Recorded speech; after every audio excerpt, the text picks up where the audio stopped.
Welcome back to the nationally syndicated Price of Business show. I'm your host, Kevin Price, talking to you about you and your business. And let's face it, all things going on in the media front, particularly what drives our news headlines, is really our business. And we need to become better consumers of the news because let's also face it, I don't have a lot of hope about the media becoming better at delivering it, and so that just requires us to work harder. And so what I find more and more is what people do is they become looking for echo chambers. They're looking for people that agree with them. They shut themselves out from other communication, and that is really creating a lot of the strife that we see in our culture today.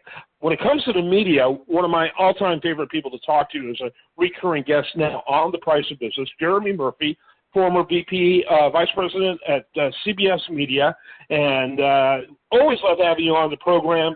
He's the author of a book that is both hilarious but also extremely important. And Jeremy Murphy, welcome back to the show. Before we talk about our topic today, which is the media treatment of the midterm elections, which, again, is horrific.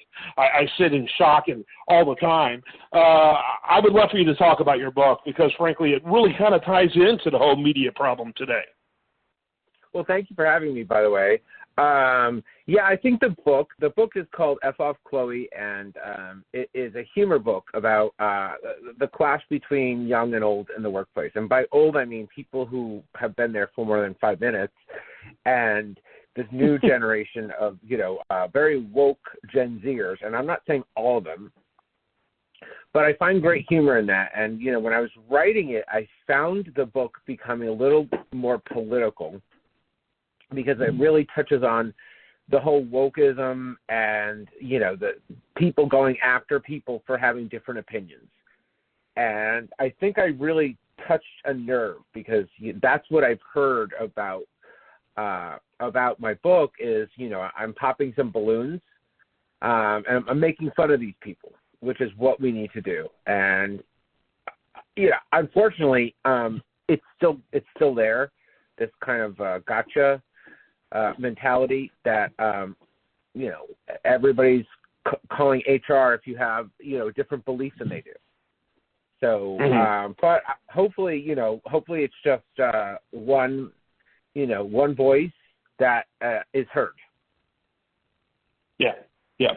Talk to me about this midterm elections. Here we are in it again. It's virtually impossible for me to watch.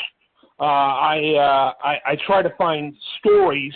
Really, I look for content that I disagree with. I'm a right to center personality. I used to consider myself very hard right. Really, I'm really more libertarian than anything else. I try to find nuance, and so I'll look at the conservative views, but I also try to read things like the New York Times and the Washington Post, and but the actual television media is just terrific when it comes to this. They're doing things in 3 or 4 minutes often and want you to walk away making decisions based on it. And it is so hyper-focused on how they believe you should vote that it's just utterly offensive. Yeah, I mean, it's kind of a ping-pong effect right now because every time you watch, it's someone else is winning. Before the summer, it was, oh no, red wave. And then during the summer, when Biden had a few successes, it was, the blues are back. And now it's back to being a red wave. The media always gets it wrong. They always get it wrong. And yet they continue to act as if they don't. Like they're the voice and they're looking out for you and, no, you're not. You're looking out for the ratings. And if they are looking out for us, they're doing it in a paternal or maternal sort of way. And I don't want my mommy or daddy telling me how to think. We don't need a nanny state, and that's what we're becoming. Just give us the news and we'll decide. But, the way they selectively edit and who they choose, there's 400 people, congressmen running for election. Every representative has to run here, and you can't just cherry pick who's saying what and make a trend out of it, right? It's a lot more complex and deeper than that, and it requires you go deeper than a 2-minute segment. Yeah. Absolutely. It requires nuance. You can't do nuance in 2 or 3 minutes. And, we live in this again, it's almost like a comic book type culture. The vast majority of the media is elitist. I wouldn't even say it's liberal. It's more illiberal than liberal. It's not, open-minded, and it's certainly not for the poor. It's advocating in the context of being liberal, stuff that is really harmful to the groups that liberals have always advocated for.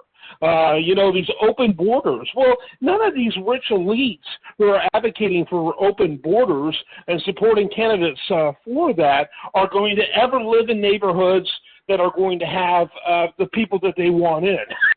Right. And none of them are going to be displaced job-wise. But average Americans will be displaced by that. I often have Batya Ungar-Sargon on the show. She's with Newsweek, and she's a liberal. And she better than just about anyone I know calls out the media elite and says they're not liberal. They are elitist, and they are disconnected from reality and really don't understand what average people are dealing with. And so I think, people who don't like liberals, who don't like Donald Trump, they can literally point the finger at the media elite for its arrogant, talking down to listeners and viewers attitude is so overtly in the case of 2016, and then Hillary Clinton camp, so overt. It wasn't even subtle. That if you want to figure out how Donald Trump got into the White House, you can really blame the media. For the rest of the interview, see the links below.